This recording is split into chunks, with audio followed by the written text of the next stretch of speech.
Good morning, everyone. Maybe before I even go into the details, I just need to give a context to the discussions that we are just about to have now. As the Minerals Council, we are the collective voice of the industry. And within the industry, there are certain dynamics which need to be acknowledged. From a climate change perspective, we've got members who see climate change and the mitigation measures that need to be put in place as an existential threat. We also have in the same Minerals Council that the mitigation measures for against climate change presents monumental economic opportunities, and therefore in the interest of all our members, we need to make sure that we get the message from members in terms of conveying what is the collective interest of the industry. That's the health warning that I'm putting forward, so that you don't think that I'm schizophrenic when I'm making various presentations here. Now, from a global perspective, okay.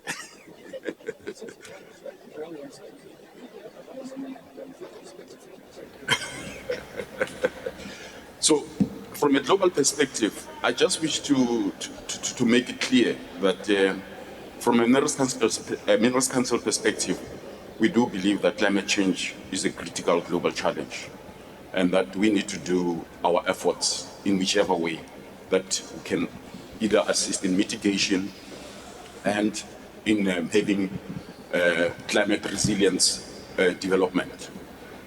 Having said that, we also acknowledge that South Africa is significantly dependent on coal in the power generation sector, and along with the South African economy, including millions of livelihoods.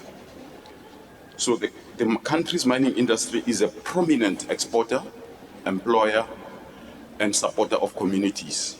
And whatever steps that it takes have to meet the triple objectives of having to reduce poverty, encourage economic development, and upscale employment opportunities.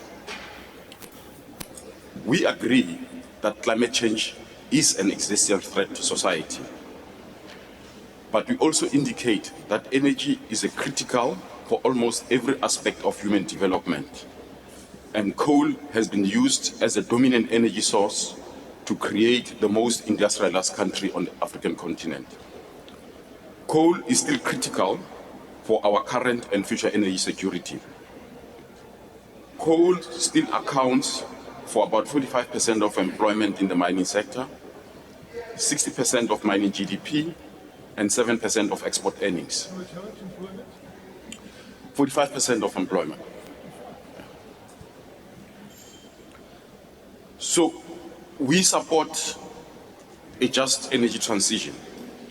We support the implementation of measures to transition to a low carbon emission economy through implementation of international and national policies, including clean coal technologies. We believe green energy will create a significant opportunity, not only for the evolution of new significant green hydrogen economy in South Africa, but also the development of new mining opportunities in green minerals. And we are firmly of the view that any just energy transition must therefore be grounded in systemic analysis of risks and must address those risks for all stakeholders, including the reducing the carbon intensity of the industry and the maintenance of societal livelihoods. We believe that South Africa have a unique opportunity to develop a significant green hydrogen economy, given the country's material green comparative advantages and the development of a pragmatic incentive-based green hydrogen roadmap, strategy and implementation done in partnership with the private sector could be a game changer. A number of mining companies are driving the hydrogen strategies for cleaner, safer vehicles and primary energy. I think you're already aware of the Impala's hydrogen forklift program, an Anglo's 300-ton fuel cell dump truck. Therefore, green energy will create material opportunities for the development of mines to supply future green energy minerals like platinum, manganese, lithium, etc. So some Mineral Council members have already implemented energy efficient technologies and are processing new renewable supplementary embedded generation plants. So what I'm trying to convey here is that we've got a dual approach. And the dual approach that we've adopted is that energy security is quite fundamental for the sustainability of the mining industry. And therefore, we are initiating initiatives and programs that will supplement and try and close the energy gap deficiency that we have. And in the same space, we are trying to drive renewable energy programs that will see an upswing in the take-up of renewable energy space. So we've got that dual approach that I warned you earlier that you shouldn't look at me as being schizophrenic, that we are making sure that from an energy perspective, we maintain our energy security as we have it, we supplement it with renewable energy space, we upgrade our initiatives in the hydrogen energy space, and therefore we also put an effort in reducing the greenhouse emissions that we are all required to do. But I just want to zoom in onto the Minerals Council members themselves. What is it that they have committed to and have mandated us to facilitate? One, the members have agreed that they will commit to a climate change response strategy that will reduce Scope 1 and Scope 2 emissions and achieve a net zero emission by 2050 or earlier. Now, this approach is a common but differentiated approach. It's not going to be at the same pace. There are those who are leaders, there are those who are laggers. And our responsibility as the Minerals Council is to assist those who are below and behind the curve to be able to be at the same pace as those who are being able to lead us faster into the just energy transition space. So we've got that opportunity to uplift those who have various challenges, particularly in the mining sector. So they also commit that they will implement mitigation and adaptation mechanisms into their businesses and mining operations. I think you've already seen examples of that. They've also committed to support the integration of climate solutions into their internal management practices. They also commit to collaborate with business and supply chain partners to support reduction of Scope 3 emission and adoption of climate resilient management approaches. So we also encouraged and actually committed them to continuously improve the transparency of their public reporting so that they can be held accountable for the commitments that they have made. In terms of the contribution to just energy transition efforts, we have committed ourselves that we have to expand on our closure strategies and mine closure strategies, because from a just energy perspective, mine closure is always related to the depletion of iron ore and the creation of new economies post-mining. Now, in this instance, we are forced to fast-track the preparedness for the closure of mines, but also to ensure that we don't leave behind ghost towns, and therefore have to develop economic succession plans which will replace those mining opportunities as they fade out over time.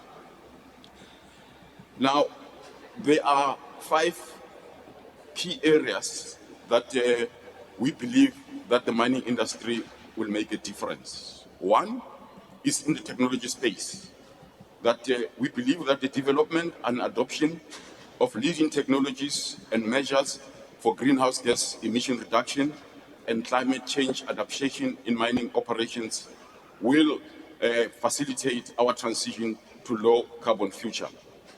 2, we believe in policy development, that we are supportive of policy, regulatory, research, and investment environment that enable the mining sector's adaptation and mitigation measures.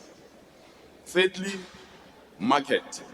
The development and growth of key commodity pools for a low-carbon future entails encouraging and supporting a globally competitive exploration, extraction, and processing of minerals of the future. And of course, the fourth is the accountability measures of improving reporting and disclosure mechanisms. And finally, the development and partnerships, the development of collaboration and partnerships with other partners so that we don't leave communities and other stakeholders behind. I think on this note, I will end there in terms of the global picture and give Martin a chance of having to just elaborate on the renewable energy effort of the sector, and particularly at Goldfields, because we could have got a line of member companies who are involved in various initiatives in terms of the just energy transition. Over to you, Martin. Thanks, Nix.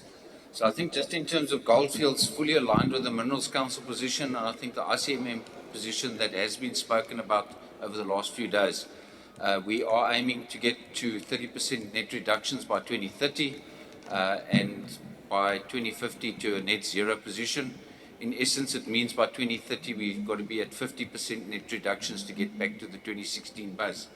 Our focus initially, 93% of our emissions relate to electricity, so a very big focus on looking at alternatives to grid and trying to knock that out. But we've got a five-pronged strategy looking at grid, at vehicles, so we'll get a first electric vehicle later in the year. We also have land that we lease out that we want to start influencing the farmers to maybe move to more carbon-friendly farming, and then looking at biodiversity and then carbon capture initiatives so that as we approach 2050, we're looking at the whole spectrum.